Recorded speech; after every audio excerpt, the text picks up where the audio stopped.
Kaixo eta ongi etorri egun berri batera, gaur urriak 31 asteartea da, eta gaur bi elkarrizketa izanen ditugu. Batetik Joseba Otano, administrazioa Euskaraz taldeko kidea eta Iruñeko Euskalgintzako kidea ere. Euskalgintzako kontseiluak azaroaren 4ko manifestazio bat deitu du Bilbon, Euskararen alde egiteko eta Iruñeko Euskalgintzak bat egin du manifestazio horrekin, eta honen harira Joseba kontatuko digu zer nolako egoeran dauden. Eta bestetik, Francisco Javier Mangado, gure ohiko kolaboratzaile bat, duela 2 aste Ziudadelaren inguruan bisita gidatu bat egin genuen, eta bere istorioa ezagutu genuen kanpoaldetik. Eta gaur, Ziudadelako barnealdera murgilduko gara, bere bitxikeriak ezagutzeko. Baina beti bezala elkarrizketak baino lehen, goazen betiko dukiarekin.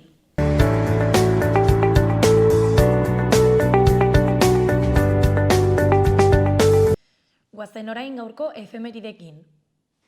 Gaurko egun batean, baina 1784ean, John Dalton fisikari britaniarrak daltonismoa deskubritu zuen.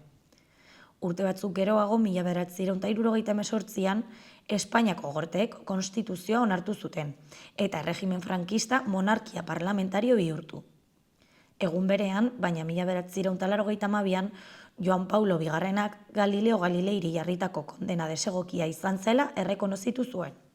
Eta bukatzeko 2015ean, Metrojet 9.278 hegaldiak San Elseilleko nazioarteko aireportutik, Egiptotik, atera ondoren istripua izan zuen.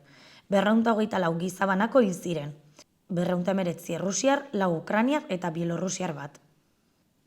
Ikusiko dugu aste honetako agenda. Asteartean, Nafarroaren historia. Axular elkarteak antolatuta El Camino de Santiago izango du hizpide Aitor Pescadorrek. Arratsaldeko 7:00 izanen da. Asteazkenean, Euskadiko lehenengo mailako aizkolarien finala. Euskadiko lehenengo mailako aizkolari txapelketako finala lehen aldiz jokatu da, eta hitzordua Nafarroarenan izanen da. Azaroaren 1 eguerdiko 12:00. Finalean, Donesteben irailaren 16an ospatu zen kanporaketan sailkatutako 6 onenak lehiatuko dira. 54 azbeteko 4 kana erdiko mozteko, 60 azbeteko 4 eta 72 azbeteko 4. Ostiralean, ipuin kontaketa, beldur eta barrezko ipuinak. Arrosadiako liburutegi publikoan, azaroaren 3an, 6etan.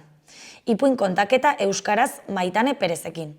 Ordu betez, Maitane Perezek euskarazko ipuin berri eta zirragarriak kontatuko ditu. Gaia, beldur eta barrezko ipuinak. 4 eta 8 urte bitarteko aurrentzat. Liburutegian izena eman behar da. Larunbatean batetik tailerra, familiendako lantegiak, sormen lantegiak familiartean, papercat. Iturramako zibiboxean, goizeko 11:00 ordu batetara arte. 6 eta 11 urte dutenentzat, heldu batek lagunduta. 14 leku daude, 7 haur eta 7 laguntzaile, eta 4 eurotara izanen da, eta izena eman ondotik zozketa egonen da. Bestetik, aire aizpen kantaldia. Karrikiriren eskutik, aire aizpe kontzertua eskainiko dute Kondestable jauregian, eguerdian 12:00. Jarraian, haurtxoendako antzerkia, mapping jaialdia, esperientzia artistikoa familientzat eta lehen haurtzaroarentzat. Lantegi antzeztua familiekin. Ikusi makusi, La Piel Teatro, Mendillorriko zibiboxean, goizeko 12:30 ordu 1:30. 1 eta 4 urte bitartekoentzat. Bukatzeko ipuin kontalaria, ipuinak eta asko zere gehiago. Udazkenean, ipuinez blai. Zabalguneko zibiboxean, arratsaldeko 6:00 7:00.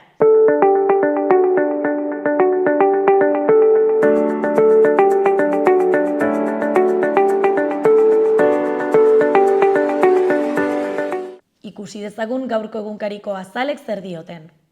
Diario de Noticiasen titular nagusian, Elizako abusoi buruzko txostenek 42 erasotzaileren 71 biktima egiaztatzen dituzte Nafarroan. Delituak 33 zentrotan egin ziren, tartean 8 parrokiatan, 1958tik 1990 bitartean. Arartekoaren dokumentuak bat egiten du foru gobernuarenarekin. Omeia kardinalak dio estrapolatutako zifrak gezurra direla. Eskuinean, Israelek Gazako operazioen edapena iragarri du.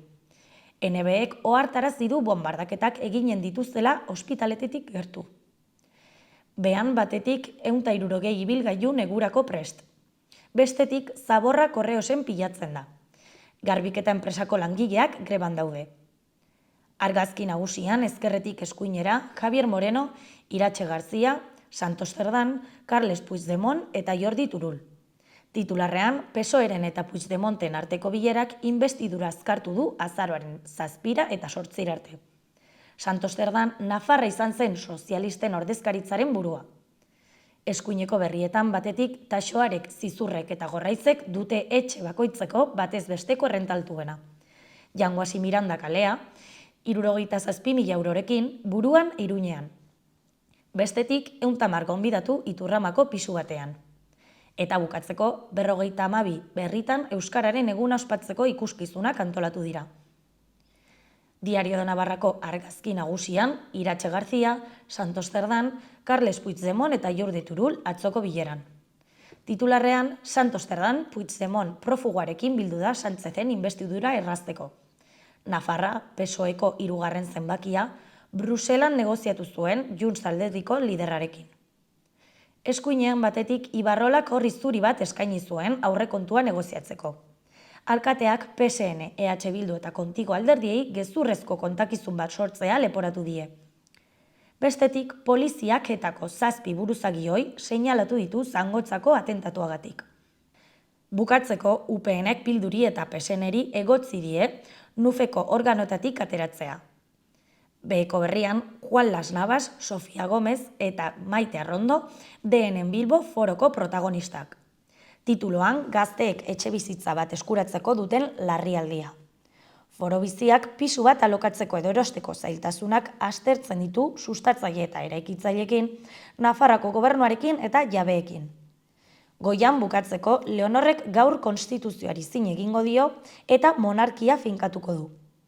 Alboan, 110 lagun parrandan Iturramako pisu batean. Garako titularrean, mugako pasabideak irekita daude, baina kontrolak jarraitzen du. Txingudiko agintariek eta herritarrek 2021ko urtarriletik itxitako 4 pasagunetako esiak kendu izana ospatu dute, baina muga zaintzen jarraitzea deitoratu dute. Argazki nagusian, Hendaiar bat Irunerantz doa etorbidea Zubitik, polizia furgonetaren zaintzapean. Ezkerreko berrian, bidea egiten segitzeko. EH Bilduk Sánchez babestuko du. Beheko berrietan batetik, Estatuko Biktimentzako Batzordeak isiltasuna haustea eskatzen du. Estatuko Biktimen Errekonozimendurako Batzordeak atzo Gasteizko Legebiltzarrean aurkeztu zuten txostena ahalik eta gehien zabaltzeko eskatu du. Bukatzeko, Netanyahuk su-etena errefusatu du. Hau gerrarako garaia da. Berrian, titular nagusian, estatuaren biktimak aitortzeko baliabide gehiago eskatu ditu balorazio batzordeak. Adituek 3. txostena aurkeztu dute Eusko Legebiltzarrean. Beste 76 biktima bildu dituzte. Lanerako traben berri eman dute eta gizartean dagoen anestesia orokorra gainditzera deitu dute. Argazki nagusian, urriko azken asteleneko azokak jendetza ekarri zuen atzo Gernika Lumora. Tituluan, urriko azken otarra. Tokiko produktuen kontsumoa indartzen ari da, eta horren adierazle izan da Gernika Lumoko azken asteleneko azoka. Beheko berrietan batetik, Netanyahuk uko egin die Gazan menia emateko eskaerei. Su-etenerako deiak amor emateko eskea dira, adierazi du Israelgo lehen ministroak. Gaza hiria inguratu du armadak, 8.300 palestinar baino gehiago hil ditu urriaren 7tik. Alboan, argazkitxoan, etorbidearen zubia, Irun eta Hendaiartean atzo. Zubia irekita, baina zaintzapean. Jarraian, hizkuntza ereduak kentzeko eskatu dute euskaltegiek. Bukatzeko, Gabriel Aresti frankismoaren biktimatzat onartu du Espainiak. Amaitzeko Euskal Herria Irratiko berri nagusian, bere 35. urteurrena ospatzeko festa eginen du Euskal Herria Irratiak. Anari, Ibilbedi eta Raimundo Elkanastero hariko dira azaroaren 7an Iruñeko Zentral Kafe Antzokian. Beste berrian, Nafarroako Elizaren abusuei buruzko txosten ofizialetan, 71 biktima eta 42 erasotzailea aitortu dira. PSN, EH Bildu, Gero Abai eta Zurekin Nafarroako bozeramaileek Eliza Katolikoan egindako sexu abusuen biktimak aitortzeko foru legea txalotu dute. Bukatzeko Virginia Albiraren hitzak. Arimen gauean, gure eta hildakoen arteko muga ezabatu egiten dela zioten. Azken urteotan, Euskal Herriko hainbat kulturelkartek hildakoen inguruko aspaldiko festa aldarrikatu eta berreskuratzen ari dira. elementu berriak gehituz. Txantreako jai batzordeak esate baterako Arimen gaua prestatu du, Virginia Albira aktore eta ipuin kontalariak azaldu digun bezala. Salestarren aretoa inguma beldurraren etxe bihurtuko da 7:00 aurrera.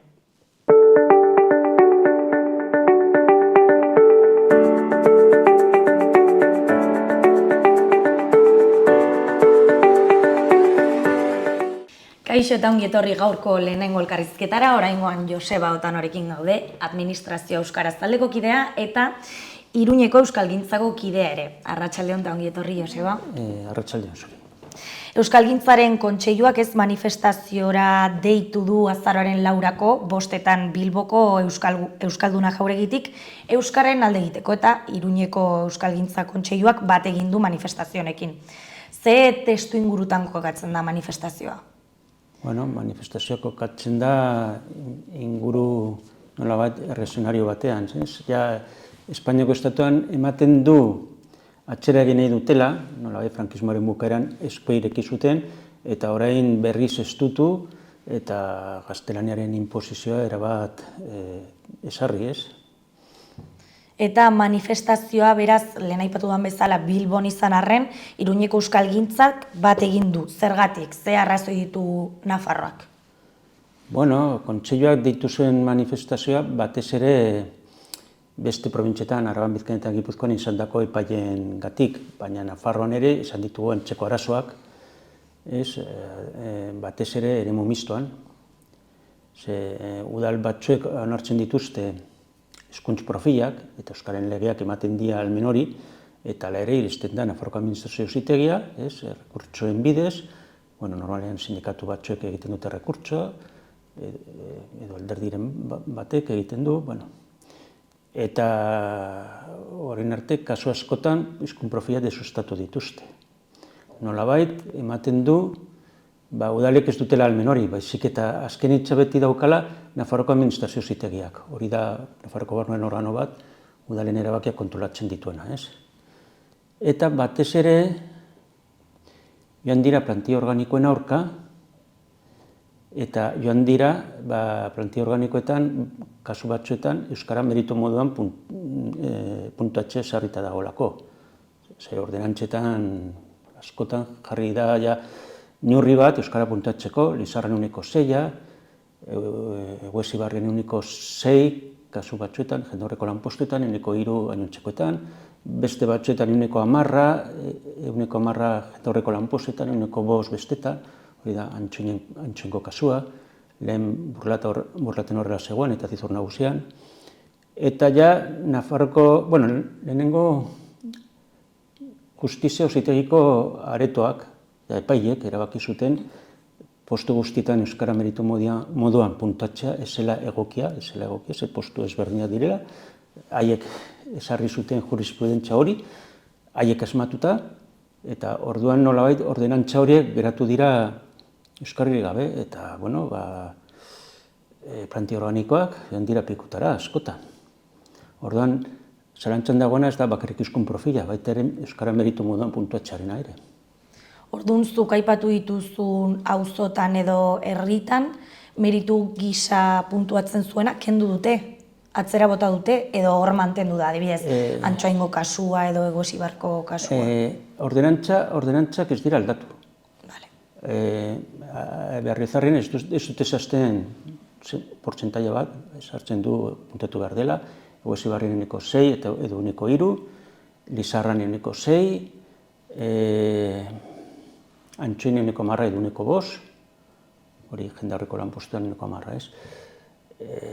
Burlatan kendu zuten hori eta jarri zuten besterik gabe puntatu behar dela, Zur nagusian nolabait baita ere kendu dudalak hori, jarri du nolabait bere aukera dela puntatzea. Ordenantza mantendu dira, baina gertatzen dena da, ordenantzena gero islatzen da plantilla organikoan. Eta plantilla organikoak askotan baliogabetu izan dira horregatik. Nolabait, zeharka mehatxatuta daude. Eta zer egiten dute udalek? Onartu. Kasu askotan ja ez dute ordenantza aplikatzen. Lizarrako udalak ez du aplikatzen. Eguesibarko udalak ez du aplikatzen. Eta orduan Iruñeko euskalgintzatik zer da salatzen duzutena? Bueno, orain arte Iruñan ez dugu problema hori izan, zergatik, nahiko udal okerrak esan ditugulako. Orduan, euskara ez dute puntuatzen edo oso gutxi, hizkun profila dira desastre bat, 3 inguru, hori haur eskolak kenduta, beti lortu dira hizkun profila sententzen bidez. Orduan, ez da talkarik izan udala eta epaileen artean.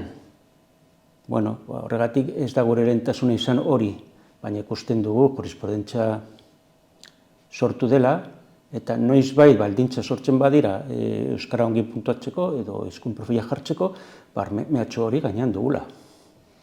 Gainera, uztailaren 6an lege bat deusestatu edo lege baten artikulu bat, ez, udal legearen 6.2 artikulua deusestatu zen edo zer gertatu zen horrekin? Bueno, hori da Eusko Jaurlaritzaren lege bat, orduan ez da Nafarrokoa, ez, bakarrik Bizkaia, Araba eta Gipuzkoarako. Eta nolabait,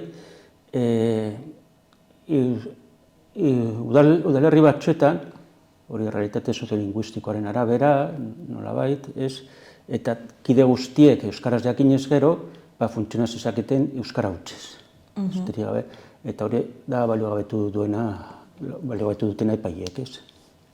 Oldarraldi aurrean euskararekin bat, euskaraz bat leloa, ez, badago manifestazio honetan egonen da, zer adierazi nahi duzue honekin, lelo honekin? Bueno, hori kontseiluaren leloa da, baina uste dut... Baina lelo horrekin bat egiten duzu ere, ez? Bai, nola da zazizki? Oldarraldi aurrean euskararekin bat, euskaraz bat. Bueno, euskararen alde jarri behar dela, ez?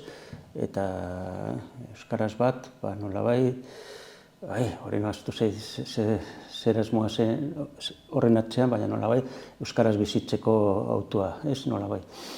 Beraz, Nafarroan, Iruñeko euskalgintzatik, zer da eskatzen duzutena?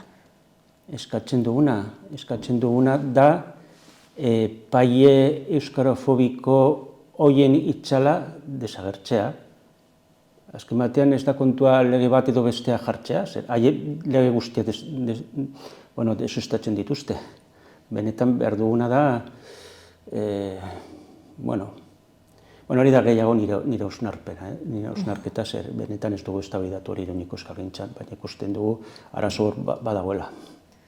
Baina manifestazio horretaz ohartarazi zinetenean, Bilbon zegoela esan zenuten, benga, bat eginen dugu edo nola izan zen planteamendua? Bueno, kontseiluak eskatu zigun babesteko, eta egin dugu Nafarroan problemak izan ditugulako. Batez ere, nola hasi zen oldarraldi hau Nafarroan, izan zen Nafarroko gobernuaren aurka, laukoaren garaian, orduan zerbait gehiago puntatu zen euskara, dekretu batekin zen, eta 1,2tik 2,8 edo, egotzen zen euskaren puntazioa, eta bakarrik osasun bidean, ezen gauza askorik, baina orduan epaileek erabaki zuten hori ilegala zela, zegoela justifikatuta, postu guztiak ez direla berdinak, eta hortik aurrera, Nafarroko gobernuak geratu zen lotuta, baina hortik aurrera, ordenantza guztia bihurtu ziren ilegalak, eta hori bai puntuatzen zutela ongi euskara, 1,10,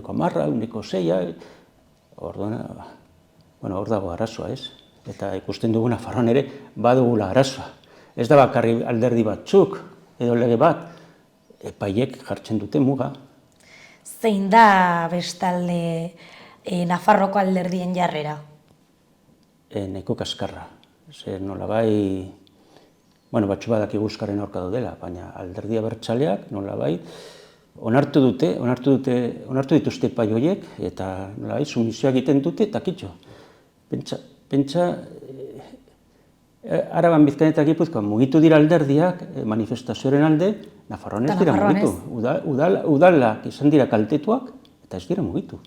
Ez dute deitu. Osa, ez dute deitu manifestaziora? Ez Borrizarko udalak, ez Zintzengu udalak, ez Zizur Nagusiko udalak, ez Orkoiengoak, ez Berribitikoak, haiek izan dituzte arazoak, baina izi daude, ez dira mugitzen. Eta gainera, besterik gabe aplikatzen dute doktrina berria eta kitxo. Eta zein uste duzu dela arrazoia? Arrazoia bi izan ditezke. alde batetik agian bilatzen dutela orain PSOErekin ongi konpontzea eta presio da euskarafobia onartzea, edo bestela, beste arrazoi bat izan diteke, benetan ez direla agertzen diren bezain euskaltzaleak. Ez dakizin den okerrago, bueno, bigarren aukera agian okerrago da. Baina egia da ez direla mugitu. Nafarroan ez dago resistentziari, planteatu da resistentzia beste 3 probintzietan Nafarroan ez. Eta uste duzu, bueno, 4 egun geratzen dina manifestaziorako, baina uste duzu manifestaziora deituko dutela?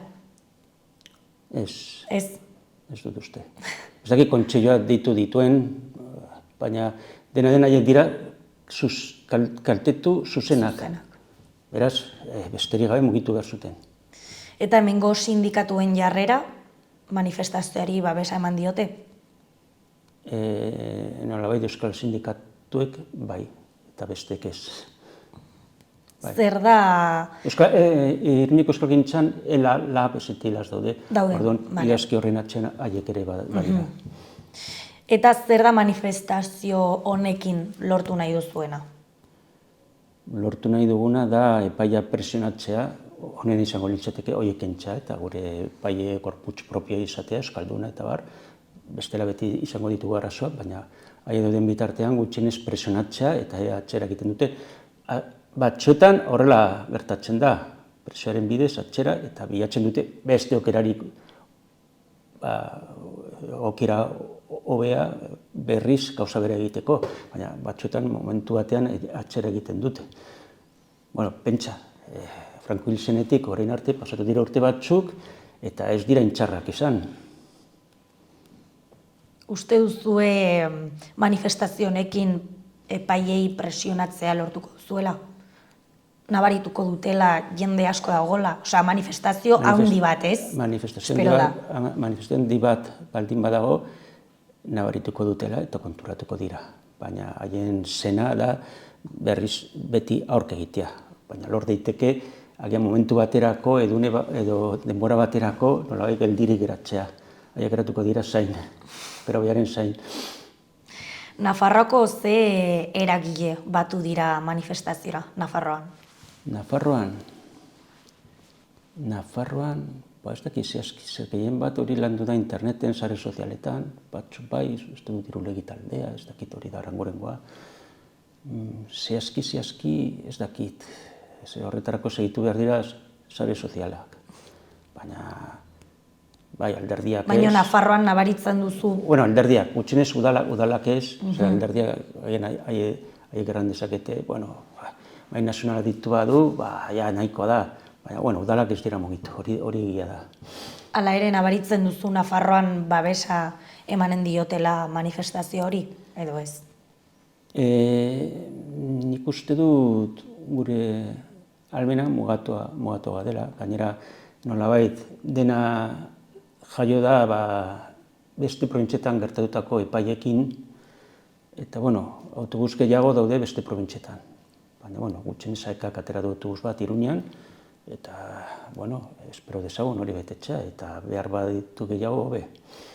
Nafarroko beste herrietatik ere aterako dituzte ez, nik uste autobusak. Adibidez ez banagoker, Leitzatik aterako dute bat edo, Iruñaz aparte ez, imaginatzen dut beste autobusak aterako dituztela. Bueno, hori ez dakit nik, baina, bueno, ni batzutan ikusi ditu kartelak eta batez ere beste probintzietako autobusa ziren. Baina, bueno, dena den, bai, kontsentzatuta gaude Nafarroan, badela problema. Baina, hala ere, ez dakit gehiegi mugituko garen. Bueno, baina gutxienez, Iruñeko Euskalgintza Kontseilua horregonen da, ez?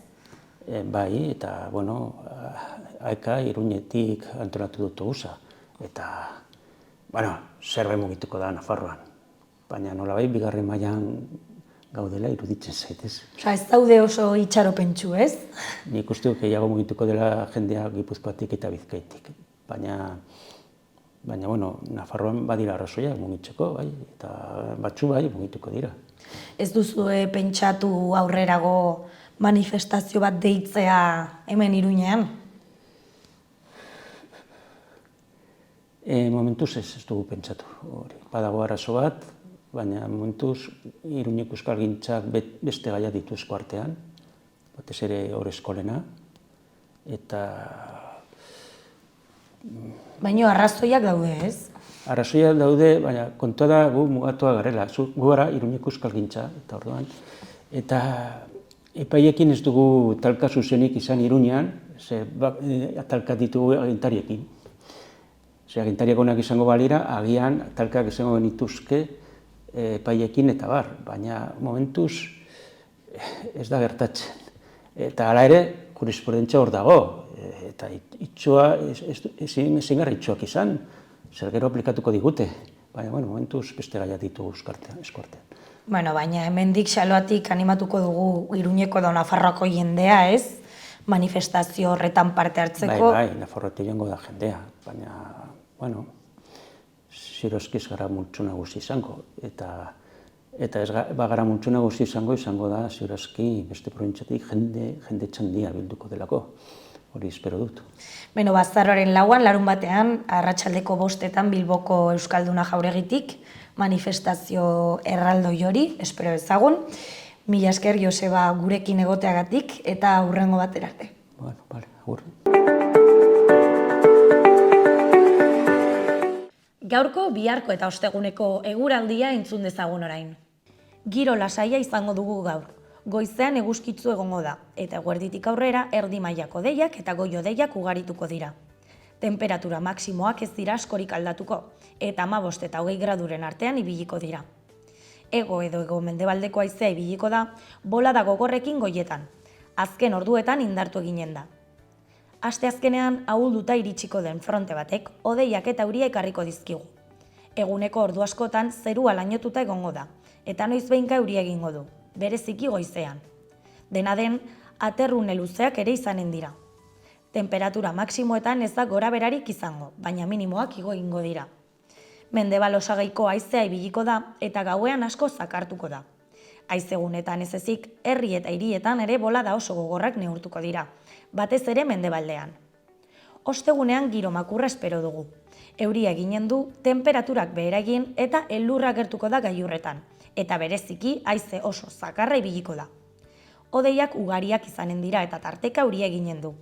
Zarrada mardulak bota ditzake eta ekaitzak jotzea ere ez dugu baztertzen. Mendebal eta gehiago mendebaldeko haizeak gogor joko du, eta itsasoan egoera nahastuko du. Horrekin batera, temperaturak behera eginen du. Minimoak egunaren amaieran neurtuko dira, eta elurkota 1200 metro ingurura iritsiko da.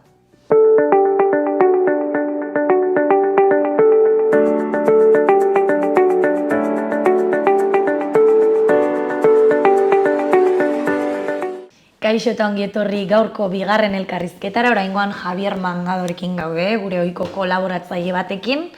Pasaden astean ez duela 2 aste hitz egin genuen Ziudadelako kanpoaldeak zuen historiaren inguruan, baita bisita gidatu txikitxo bat egin genuen, eta aste honetan hitz eginen dugu Ziudadelako barnealdearen inguruan, ez? Arratsaldeon. Arratsaldeon. Ongi etorri. Ongi etorri. Beraz, barrualdean murgilduko gara gaurkoan, ez? Bai. Eta nondik hasiko gara? Bueno, hasiko gara atzetik, gibeletik. Ate nagusia, bakigu, armada etorbidean parean dagoela, baina gu Gaztelu gibeletik, buelta al Castillo, esaten den horretatik, hasiko gara. Eta hain zuzen, handagoen atetik sartuko gara barrura. Eta da, laguntza atea, la puerta del socorro. Araño heltzeko gu zeharkatu behar ditugu glazisak, lautadak, izenekoak, sartzeko ja ez zuzenean sartzeko, baizik eta hortik zeharkatu behar ditugu hainbeste gotorleku txiki edo fortifikazio ez nagusiak. Ziudadelaraino heldu baino lehen. Orduan, sartu ezkero ikusiko genuke bidea oso bihurria dela. Badaudela zubi batzuk, ez zuzenean, bidea da bihurria hain zuzen, defendatzeko, errezago defendatzeko, eta hortik hasita, kanpotik hasita, zeharkatuko genuke lehendabiziko kontraguardia bat, esaten dena da, arresi bat. Lehenengo, lubanarro bat, foso bat. Kontraguardia hori, zeharkatu, gero, beste lubanarro bat, errebelin bat, beste foso bat, beste lubanarro bat, eta zubi batetik ja sartuko gineke zera Ziudadelan bertan. Ziudadela bera da pentagonoa. Gaur egun 2 punta falta zaizkio, baina pentagona. Baina urrengo urteetan, eraiki eta urrengo urteetan, urrengo mendeetan gainera, eraiki ziren beste gotorleku batzuk, fortifikazio batzuk, arresiak eta hola. Eta sartzean, lehendabizikoa ikusiko duguna, sartu baino lehen, bidea zeharkatzean, konturatuko gineke, zubiak, badaude zubi batzuk, direla arrizkoak. Eta hori izan zen ja, lehendabiziko akatsa, nolabait, esateko. Ingenieroek, garai hartako ingenieroek, pentsa dezagun, 6-7, hemen 8. mendeko ingenieroek, militarrek, esaten zuten zubi horiek izan behar zirela zurezkoak eta ez arrizkoak. Ba espada, kainoikada batez botatzeko modukoak. Baina nala ere egin ziren arrizkoak. Ta azkeneko zubia zeharkatuz ikusiko dugu Ziudadelako atea, laguntza atea deitzen dena, Puerta del Socorro. Zergatik deitzen zen horrela? Laguntzeko zelako. Ez zen ate nagusia, baizik eta jakiak eta materialak sartzekoa. Gaur egun ematen du nagusia dela, baina ez da nagusia ez. Orduan, zubi horretan jarrita, azkeneko zubi horretan jarrita, ikusiko genuke ezkerraldean kontramehatze bat, kontraminaz esaten da. Sekulako arresiak dira, ezin dira bota, kainoikadaz ezin dira bota. Orduan, taktika militarrak garatu zen eta eskatzen zuen ja momentu batean arresi horiek txuntzitzeko mehatzak. Orduan, etsaiek egiten zuten zulo bat, pentsa ezagun, igual iturramatik, bertatik, egingo hasiko lirateke zulo bat egiten, arresien aspiraino. Eta lehergailu asko metatu, bolbora eta dinamita gero eta hola, eta azpitik lehertarazi arresia. Kontuan hartu behar dugu, arresi bakoitzak baduela atzean lurra.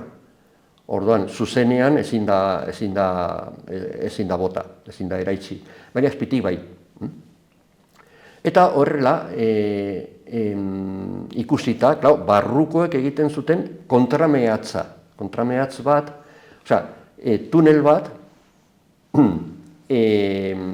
ateratzeko haien kontra. Eta orduan, tunel horretan, tunel motzak, esaten ziren, gaur egun badaude oraindik 3, uste dut, Ziudadelan, eta izango lirateke 50 metro gehienaz, 50 metro.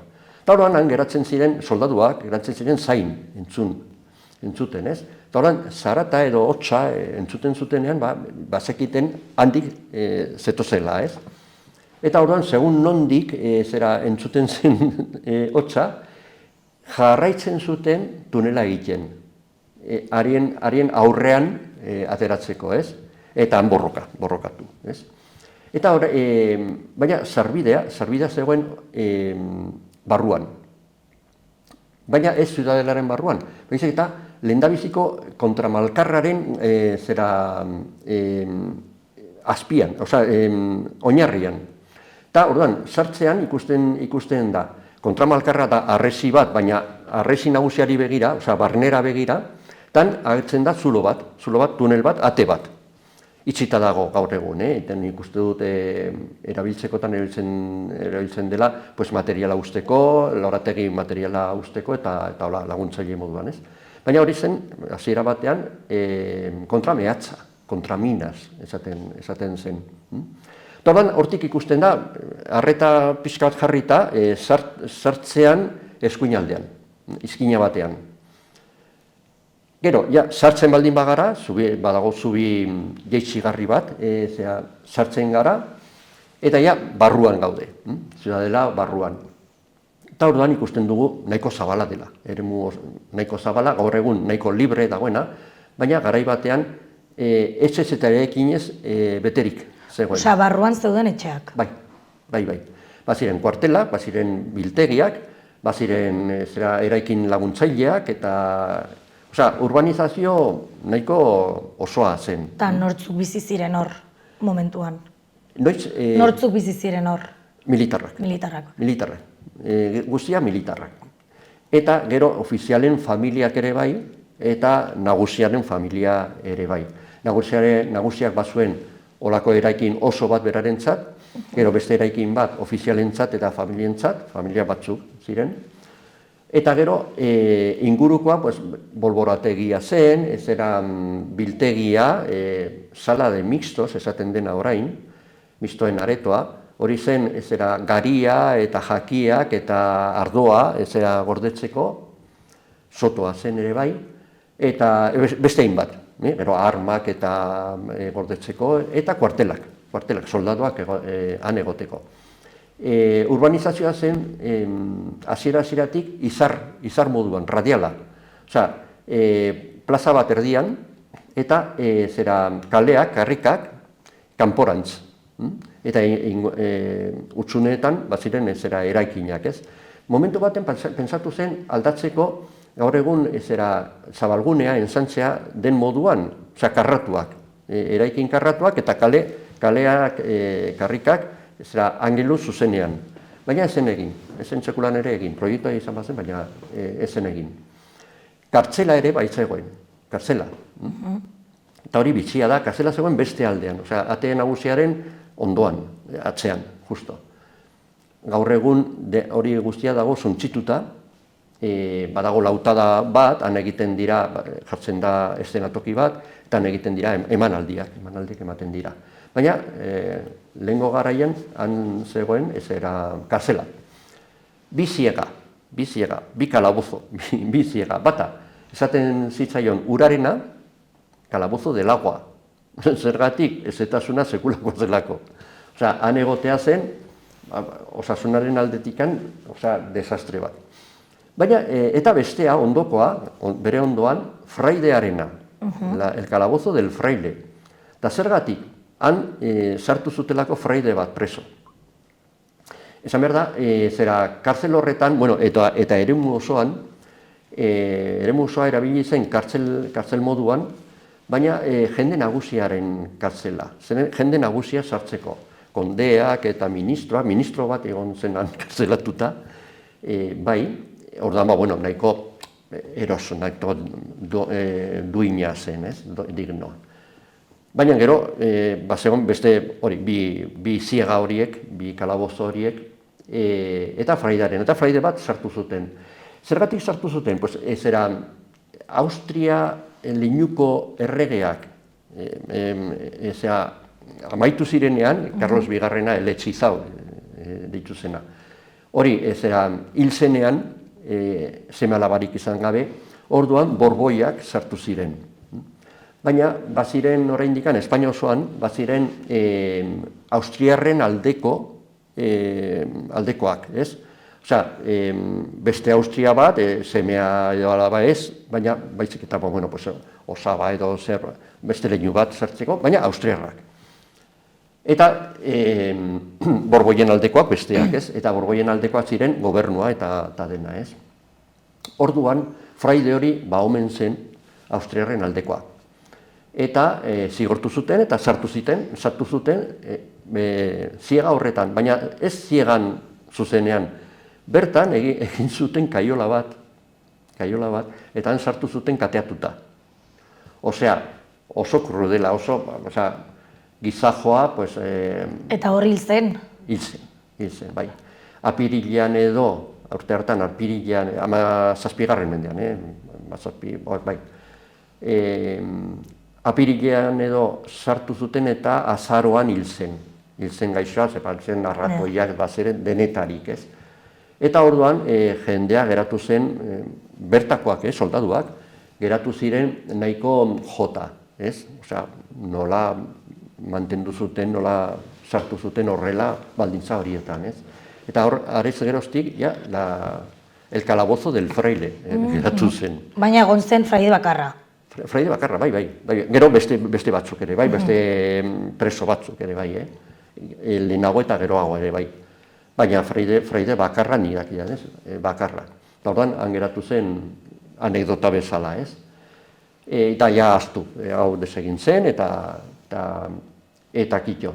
Gero beste anekdota bat, komentatzeko ere bai nahiko bitxia, hemen 18. mendean, Bulkaeran, 1700, uste dut, 1984an, Nausiak pensatu zuen jartzea han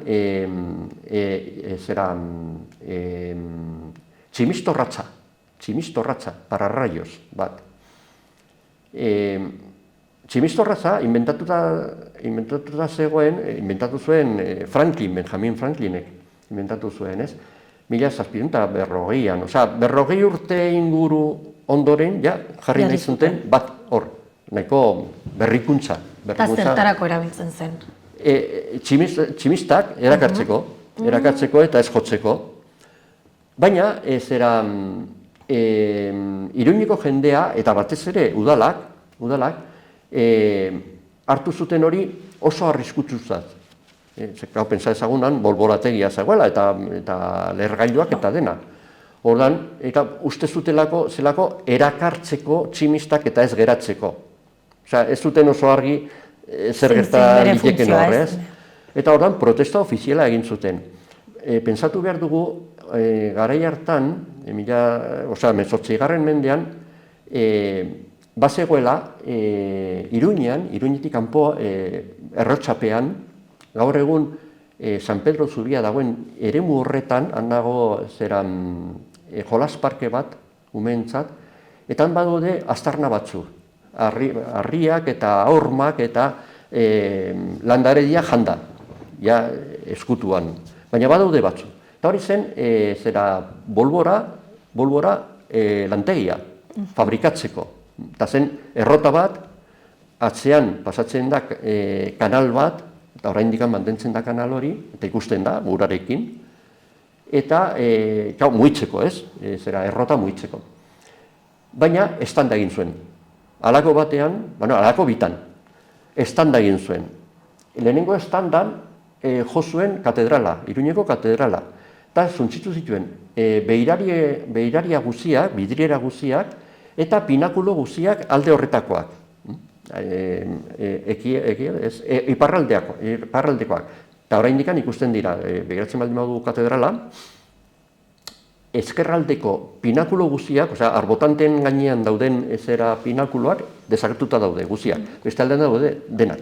Baina han ez dago, ez da bat ere. Museoan gordetzen da bat, zahar haietako bat. Hori guztia zuntzitu zuen.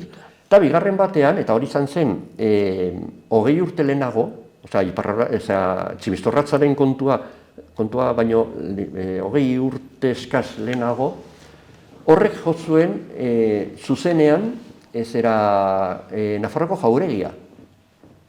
Gaur egun artxiboa dena, eta erdisuntzitu egin zuen. Pentsa zagur, badago kilometro eskaz lerro zuzenean, kilometro eskaz batean, baina zuzen jo zuen, eta, hildako batzuk izan ziren ere, bai, langileen artean, eta orduan, jo zuen eta ondatu, oso ondatuta utzi zuen. Eta orduan, udalak, beldurrez, protesta egingo dugu, ze hemen beste lerketa bat, eta gainera, hiritik oso zurbil, aldean dago, orduan ez ala ere, militarre jarraitu zuten berean, eta mantendu zuten, eta jarri zuten, eta ez zen ezer gertatu.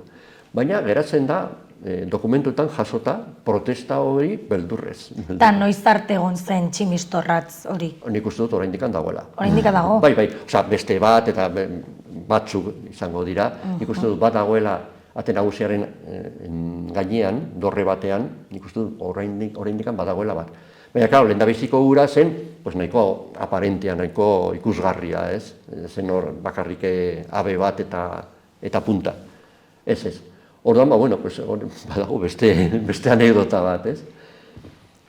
Orduan, barruko bizitza, Ziudadela barruko bizitza nolakoa zen? Pues pentsatu behar dugu, kalkuloak eginda, garai hartako kalkuloak eginda, Iruña osoa defendatzeko, behar zirela 10.000 soldadu. Bada, Bada.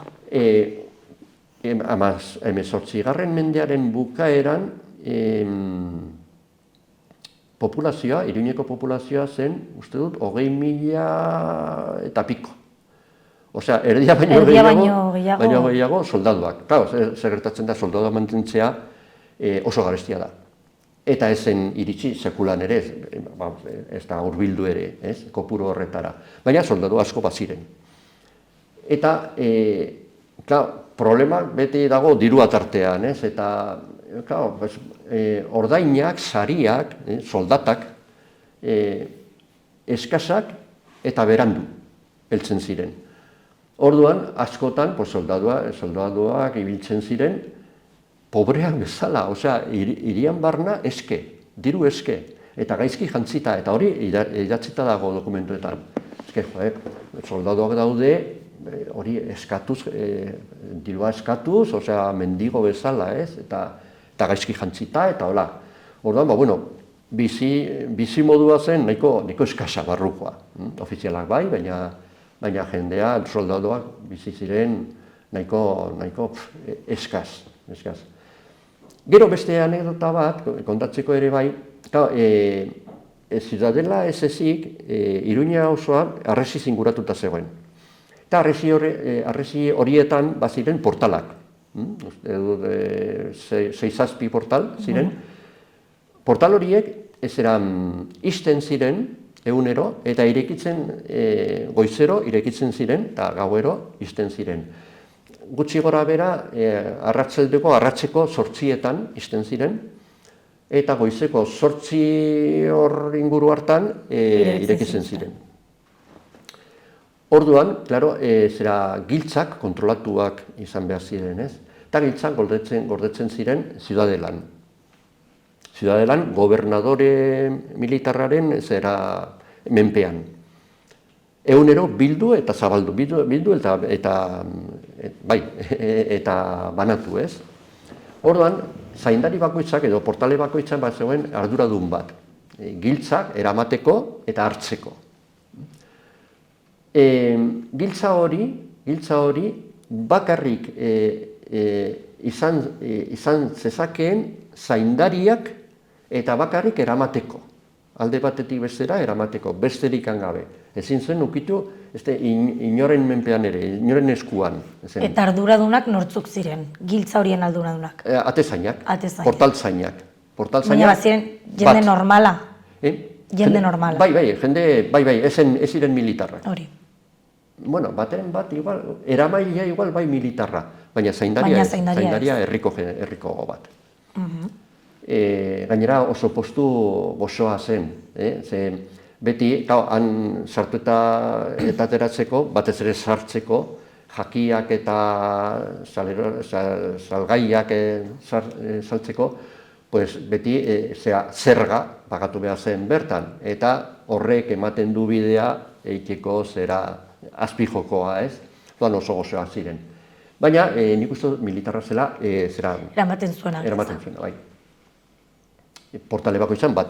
Talako batean, portale bateko zaindario horrek jaso zuen mezu bat, apezpikuarena.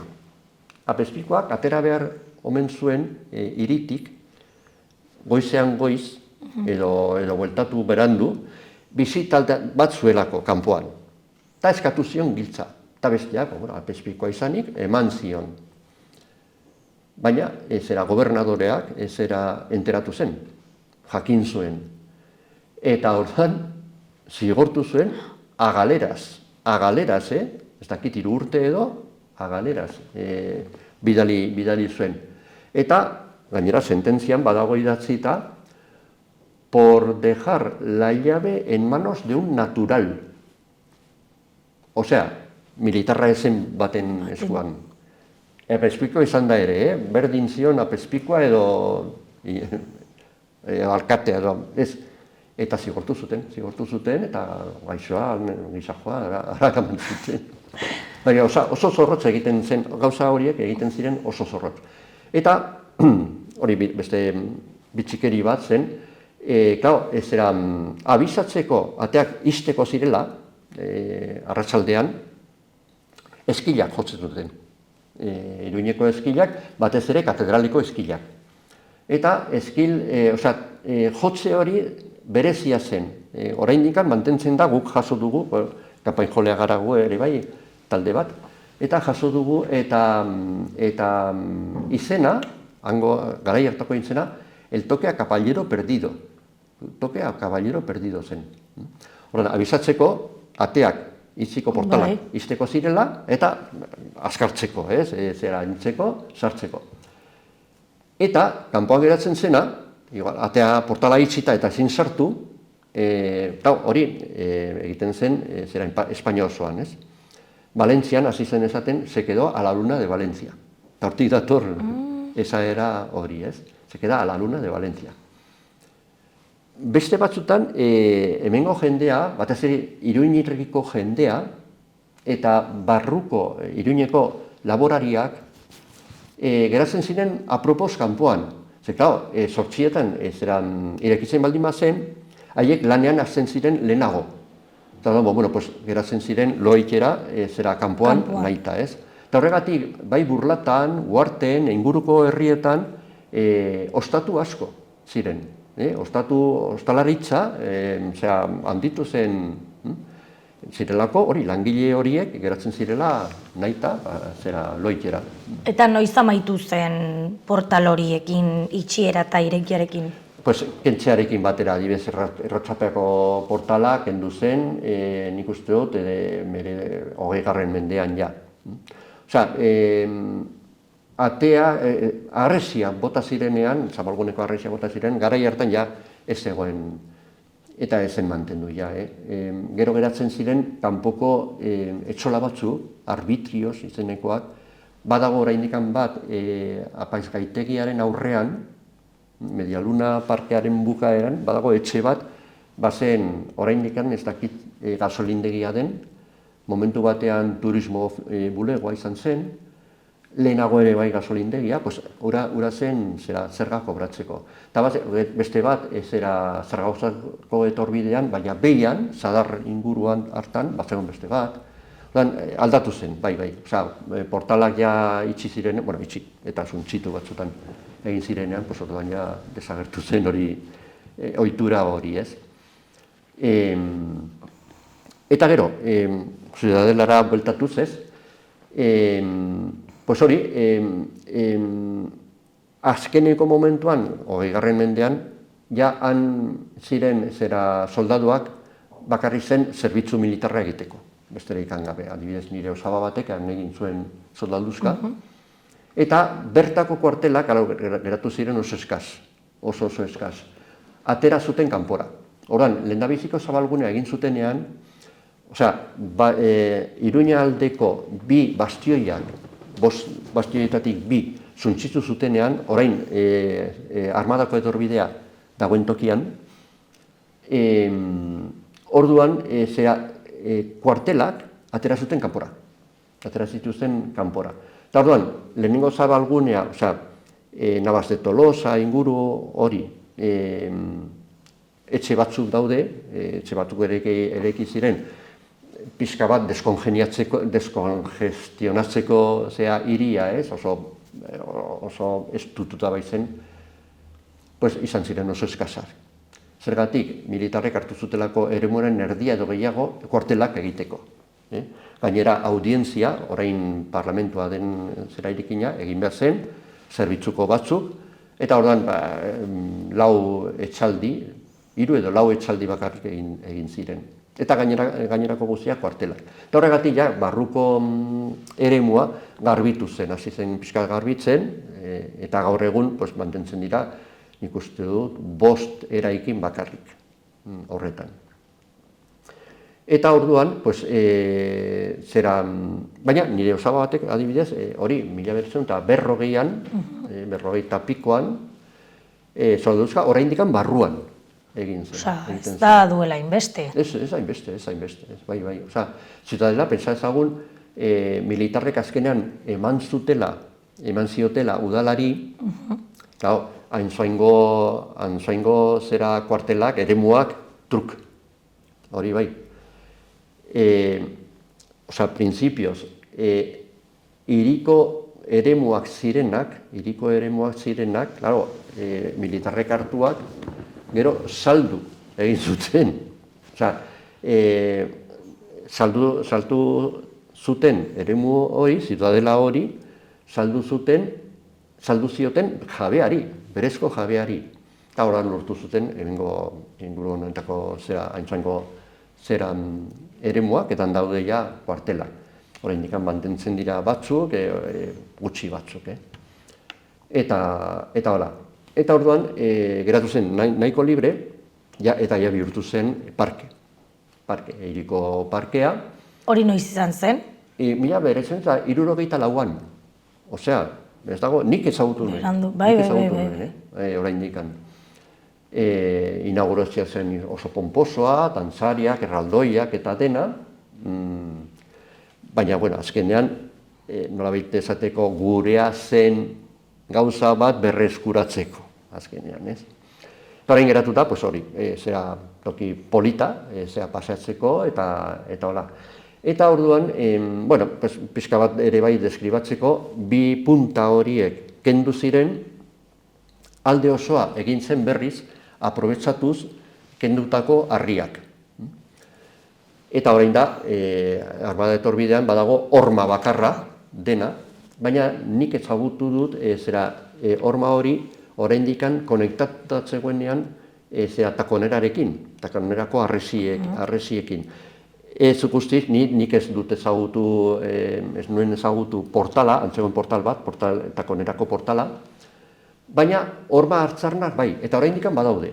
Oraindik ikusten dira, takoneratik hasita eta Zidadela aldera, han ikusten dira oraindik hormak, apurtuak, moztuak, baina oraindik agertzen dira han horma horiek. Pentsatu behar dugu hori itzela, gerriko bat, iria ez dutuz, ez? Orduan, 2 punta horiek, kentzen, pentsatu behar dugu, 5 punta zirela. Horan 5 punta horiek ez da pentagono izardun bat. Ez, da pentagono puntadun bat, baina puntak dira askonak bezalakoak. Osea, badute punta, baina barrutik badute 2 alde motz. Babesteko, batez ere babesteko. Ze, klaro, bastioi bat eta beste bat, eta hurrengoaren artean, badago harresia. Eta harresi hori nolabait desbabestua dago. Ze, klaro, tiroak egiten dira kanpora. Baina ez, harresiaren paraleloak, izan behar ziren tiroak, babesteko. Espada etzaiak araño heltzen ote ziren, ez?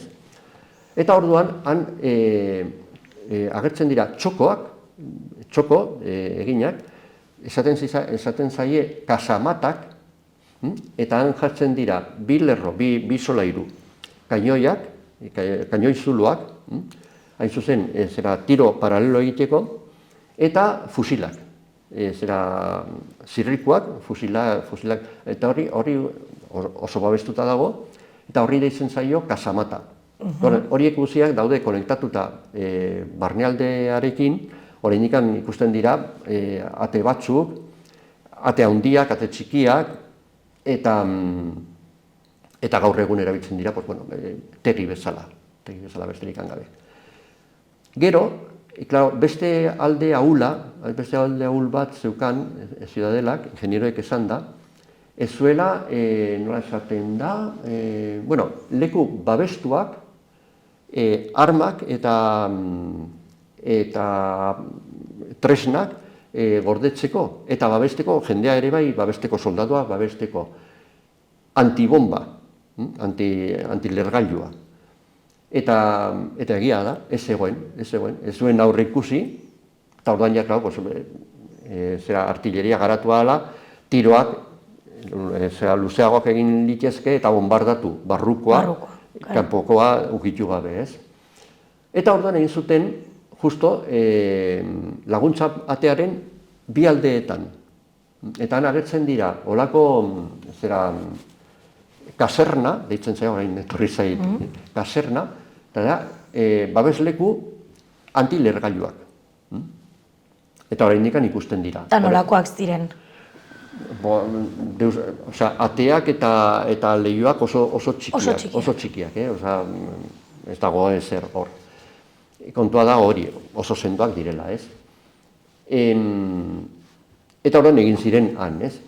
Eta sartuta eta eskuinaldean, laguntzatetik sartuta eta eskuinaldean, badago ate handi bat, orain ezkontzeko aretoa da, ezkontza zibilak egiteko aretoa, garai batean zen kapera. Kapera hori, gainen da, San Anton kapera. Eta zer gazit San Anton? Lehen zegoelako Ziudadela dagoen tokian, eta San Anton karrikaren artean, tarte horretan, zegoen ermita bat, konbentu bat, zen, San Anton. Horregatik karrika da, San Anton karrika. Eta horrean hartu zuten izena, eta nola behit esateko ermita bera, eta barruan jarri zuten, olako bat. Eta lehengo plaka zaharra han zegoen gainera, goian. Orain pentu dute, ez dakit non egungo den, baina plaka oso bitxia, badaude argazkiak, 13. mendekoa edo, dela urte asko. Tan dago kapera. Kontua da, kapera hori, norbait sartu baldin bada, dela tunel bat bezalakoa. Eta hori zen, hasierako jatorrizko atea, laguntza atea bazegoen han. Gaur egun, laguntza atea dago harresiaren erdian, bi bastuioen artean, simetriko jarrita, baina originalki, jatorriz, bazegoen alde batean. Bastioi errealaren hurbilago, errealetik hurbilago, bestea Santa Maria baino. Orduan hori zen beste akats bat egin zutena. Eta zuzendu behar zen, azkenean zuzendu behar zen. Eta horregatik jarri zen erdian, ez? Baina oraindik sartzean, laguntzatetik, zubitik sartzean, begiratzen baldin badugu eskuinaldean, badago intxaurrondo handi bat, eta jaia muturrean, harriak dira diferenteak. Eta ikusten da, silueta ikusten da. Hor zegoen jatorrizko atea. Eta, komentatzeko ere bai, kartzelari erabilitzela ere bai Ziudadela, baina baita ere tamalez, gerra zibilean, jendea afusilatzeko erabiltzen zen, horma hori, arresi hori erabiltzen zen, jendea errepublikoa batez ere, afusilatzeko. Eta jende asko fusilatu zuten hor? Pues hor, nik uste dut, badaude kontatuta, eta nik uste dut, eunaka, eun baino gehiago, 200, igual 300 persona afusilatu zituzenan. Eta ez ziren soldaduak, ziren zibilak, errepublikaren aldekoak, edo nazionalistak, edo dena delakoa. Eta horregatik, aurreko kontraguardian, badago monumento txiki bat, oroigarri txiki bat, eta urtero egiten da omenaldi bat, ez? Baina, bai, eta ezen bakarrik Nafarrokoak, kanpoko jendea ere, bai. Hore, beste bitxikeri bat, ez? Eta, nik uste dut hor dago inguru osoa, gero ja badaude, detaile batzuk, eta ate nagusian badaude bikainoi, barrura begira, bikainoi horiek Burgosetik ekarritakoak dira, ez ziren lehen erabiltzen zirena. erabiltzen zirenak ziren potenteagoak eta diferenteagoak, ez? Eta gero ja, Ziudadelatik ateratzeko, armada etorbidera, pues, ate nagusia, ez? Ate nagusia ere bai, da, sekulako tunel bat, 30 metro inguru. Osa, pentsatu dezakegu nolako hormak ziren. Ez bakarrik horma, harresia bera, baizik eta atzeko lurra, horbutza egiteko, ez? Eta, oraindik mantentzen da, sarbidea ez da zuzena. Da, makurtua pixkat, kurba txiki bat egiteko. Zetarako, defendatzeko. Ba, espada norbait sartzen zen hortik, pues, eta beti, hori ere, kuriosoa da, bitxia da, beti kurba da sartzean eskuinaldera. Beti eskuinaldera. Hori gertatzen da ere bai, dorreetan, kanpan dorreetan, baldin batzen defensarako, batzutan erabiltzen ziren defensarako, eskailera, karakol eskailera, beti biratzen du eskuinaldera. Sekulan ere ezkerra aldera. Zergatik? Eta zergatik. Sartzen baldin bada etxai bat azpitik gora, eta normalean jende gehiena gara eskuinak, eta ezkerrak. Ordan espata erabiltzeko edo arma erabiltzeko, zuk eskuina erabiltzen duzu, eta ordan hormaren kontra. Eta jaisten dena dauka zabalik bidea jotzeko. Eta besteak zaila, egin behar du aulera, eta besteak egiten du horrela. Eta horregatik da, eta Ziudadelakoa ere bai, da eskuinaldera pixka bat, barruti defendatzeko errezago. Sartzen dena, eskopeta sartzen du horrela, fusila edo arma. Eta besteak, honela, egiten dute tiro zuzenago. Kanpoan, badago oraindik atea da originala, jatorrizkoa. Eta badaude 3 armarri, eta plaka bat.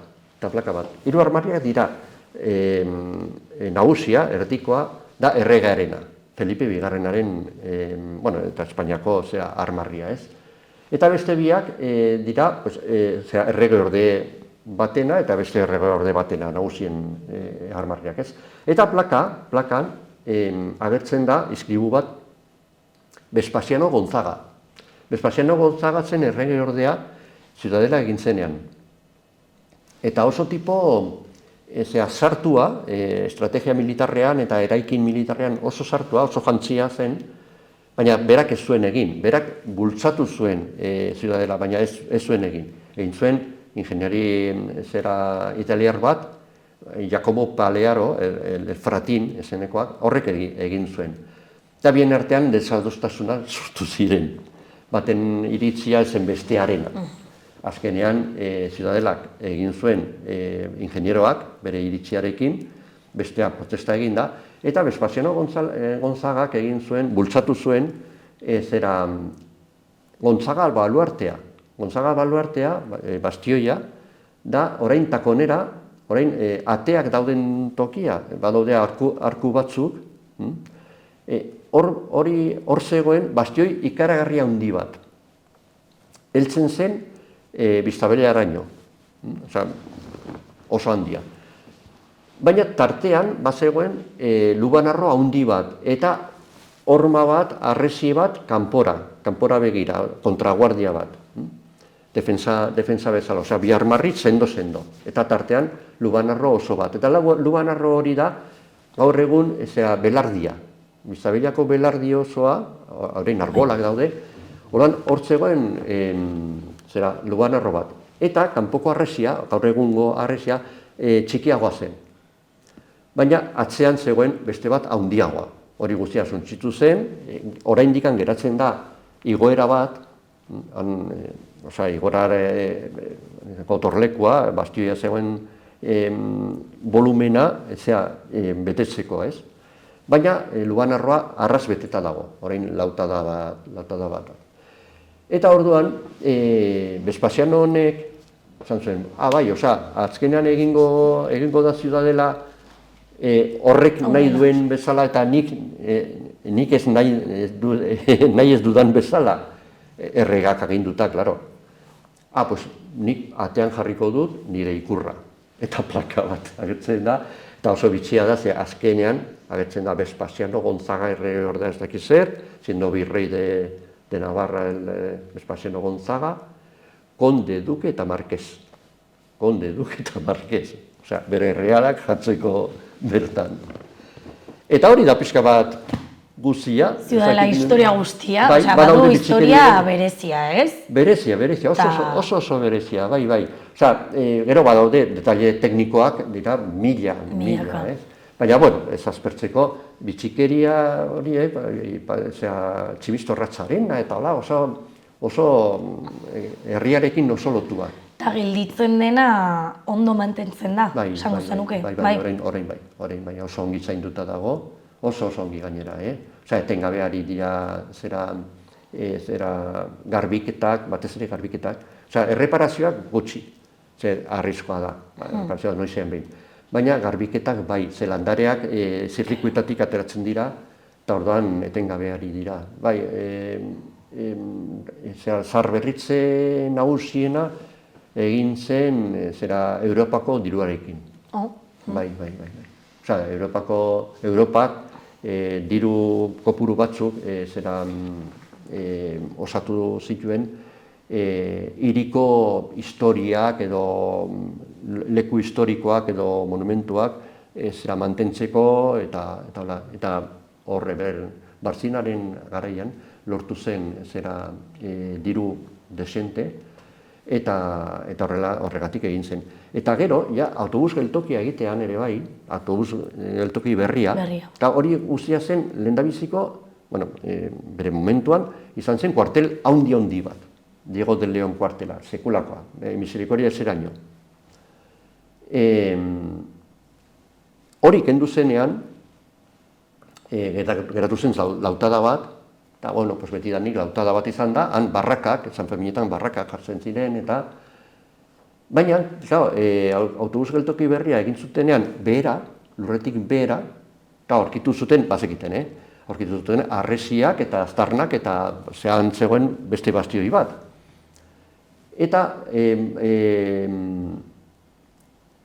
Eta baluartea egitean, han zegoen ere bai beste bastioia, beste San Anton bastioia. Horregatik, baluarte izena dator hortik, hor zegoelako baluartea, bastioia. Baina, ondoan, zegoen errebellina gotorleku bat, bost puntetako utxuneetan defendatzeko eraiki ziren errebellinak ziren gotorlekuak. Eta gotorleku, horri dagokion gotorlekua, estali zuten lubanarroak bete, eta dena arras utzi zuten, kuartela egiteko, eta gero lautada geratu zen.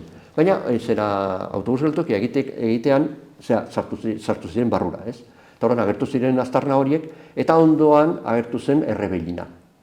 Eta errebellina, oso iritzi honez, errestauratu, zaharberritu zuten. Eta orain dago, errebellina zegoen bezala. Eta ikusten da, errebellin de Santa Teresa, uste du dela. Eta ikusten da oso ongi, eta lugararroa ere bai, mantendu zuten. Eta gero, horren barruan, autobusen barruan, badaude oraindik aztarnak eta hola. Baina orain, baditugu, bost errebellinetatik 4. Osea, 2 punta galdu dira, eta tarteko errebellina. Baina, beste hutsune guztiak mantentzen dira. Eta beste bitxikeri bat komentatzeko, bost errebellin horietatik egin zen lehenengoa, izan zen Santa Teresa eta justo Atea Nagusiaren aurrean zegoena. Han bazegoen zubiak eta lugararroak eta atzean bezala. Zergatik, barruko jendearekin ez zelako fido. Gu inbadituak izan ginen, eta orduan matxinadak etorlitzezke ere bai barrutik. Osea, kanpoko beldurra bazen, barruko beldurra handiagoa zen. Bai, eta hori arras desagertuta dago, orain lurrazpian izango da, dagoena. Baina, gelditzen dena ondo mantentzen da, ez? Bai, oso ondo mantentzen da, eta oso polita da, oso gomendagarria da, paseo bat egitea, normalean paseoak egiten dira barrutik, besterik gabe. Baina badago, igo daiteke balorteraino, eta buelta osoa eman. Zera oso polita, eta ikuspegiak dira oso ikusgarriak. Ba hori ez dut inoiz egin, bai? Bai, pues oso polita da. Nik egin dut bisita gidatua, pare bat edo, eta jendeari gustatzen zaio, baina pilo bat, Eta bizia da, ze normalean hori egiten dutenak dira zera kanpokoak. Hori izan behar nizun turistaz beteta ez egon dela. Bai, turistak. Hain zuzen, azkeneko bueltan, egin nuenen, duela, ez dakit, hilabete pare bat eskaz, aurkitu nuen txampon bat, zera bertan, 20 zentimokoa gaur egonekoa, ez? Eta buelta eman da, Holandakoa. Ez zen hemengoa. Holandakoa, ez zen hemengoa. Ordan bai, jendea. Eta gainera, oso polita dira, bost bastioiak berdinak ziren. Orain 3 geratzen dira, ez? Eta 3ak berdinak ziren, baina justo ezkerraldean dagoena, azkena, deitzen da, Baluarte del Real, horrek dauka puntaren gainean badu zalditek, esaten da, gaindegi bat, kaballero, esaten da. Tiro luzeagoak egiteko. Estrategia militarrak eskatu zuen azkenean beste gotorleku antzeko bat, eta oso polita da inguratu eta gero igo. Eta oso ongi mantenduta dago, primeran, pasatzen baldin bazara, beti dago norbait lanean eta garbitzen eta eskerrak. Eskerrak, ez? Bai, eskerrak. Ba, honekin amaituko dugu Ziudadelaren historio osoa, ez dakit den osoa, ezkizkizu gauza asko. Bila gauza gehiago daude, baina gutxienez. Gutxienez, hurbilena dena, bai, nik uste dut gutxi dugula. Oso ongi, ikusi dugu bi aste barru zerren inguruan hitz eginen dugun. Bai, gai asko daude. Gai asko ez? Hitz egiteko. Beti bezala plazer bat, eta hurrengo batera arte. Nirea ere bai plazerra izan da. Eskerrik asko.